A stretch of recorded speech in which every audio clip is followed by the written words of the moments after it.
Hello everybody and welcome to the Hope and Faith Foundation video blog series entitled Finding Your Sacred Path.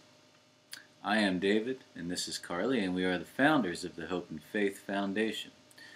Our first video in this series is called Accessing Your Inner Authority, also known as your inner power or your inner truth. So as we access this inner authority, what it truly is accessing this part of ourselves, this deep piece of ourselves that is our truth, our strength, and our power. And we all have this, and I think the first step or pre-step to this is to know that we have this, to know that we have this power inside of us. To know that we have this magnificence, we have this greatness, we have this potential that's waiting to be unlocked. And it is only us that stops us from unlocking it. We are the only ones that can unlock it, but yet we are also the only ones who can stand in our own way of unlocking it. So as we grow up, I believe that we say yes, not really knowingly, to a lot of belief systems, and as we grow older we realize that these belief systems that we have allowed to rule our lives truly are not helping us and is not allowing us to access that piece of ourselves. It is standing in the way. Absolutely. And a couple of quick stories for you about our lives. Accessing our own inner power, our own inner authority. This is really what catapults you onto walking your sacred path, or stepping onto your sacred path. And I know the moment I think of in my life was when I was probably 21 or 22 years old, and I'd been in school my whole life. I went from, like most people, from little tiny person school all the way through, a few years of college, but I was miserable. I didn't have any idea who I was. I was studying a bunch of stuff that was relatively meaningless to me.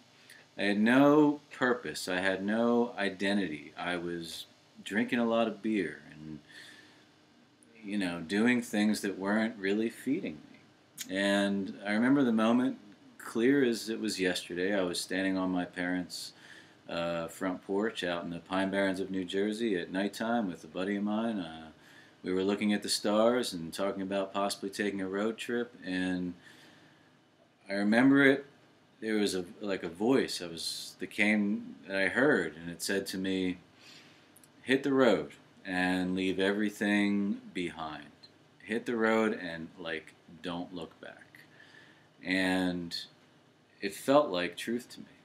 It made me really excited. It made me really inspired, and I ended up doing that. I dropped out of college. I bought a van, and I ended up traveling around the country for 2 years in what was really my personal medicine journey, or my personal vision quest. And in those 2 years, I really found out a lot about who I was, and I really stepped onto my sacred path. But in order to take that step, I had to not listen to those outside voices, those belief systems that said, you need to stay in school and get your college degree to be successful in life. You need to do this, you need to do that. None of that was my truth. And when I listened to my inner authority, I followed my own truth and I stepped on to my sacred path. I have not looked back since. And for me, there's a few examples that come to mind, but a really large one for me was I got plantar fasciitis in both of my feet very severely, and I was really bedridden for about a year. And during this process, what I realized was I had, until then, really truly been operating from a place of what's going to make me okay, really listening to those belief systems and those outside voices. Having a job I didn't really like, doing things that I didn't really enjoy or didn't really make my heart sing, but I did these things because I thought I needed to, because it's what I had always heard. So during this period of time, what I did was I prayed and meditated one night, and very clearly what came to me was really allowing myself this opportunity to not feel sorry for myself that I'm hurt and in bed, but to listen to that deep space within me. And so for about a year, I did all of the things that made me really happy. I meditated, I studied, I took different classes on energetic work. I do tarot cards, and I did a lot of cards and studying on my tarot cards. And I did a lot of things that but really did allow me to bring in my truth and my power.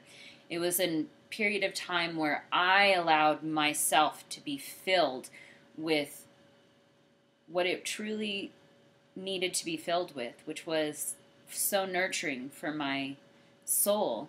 And so what happened for me was I really felt those gateways open, and I saw my path very clearly, and I was able to move forward from that place, really knowing not exactly what my purpose was, but knowing that I had one, and knowing that I was going to listen no matter what, and I was going to stay on that path no matter what. And during that time, I had so many different memories come up and different experiences that really just, I didn't even know I was able to experience, because I had never truly allowed myself to experience that before. And it was a very wonderful year that I do not regret having to be in bed. And it brought me very much to my path. And that's what we all want. That's what we're all seeking, is our sacred path, you know. We're all walking around asking the question, why am I here? What am I here to do? What am I here to contribute? You know, I don't think anybody's really truly happy if we're selfishly thinking about our lives. But we all want to contribute, and we all want to know what our sacred path in life is. So what really stops us is not giving ourselves that authority, that inner authority, not really listening to our truth, because we all know what's working for us in our lives and what's not working for us in our lives.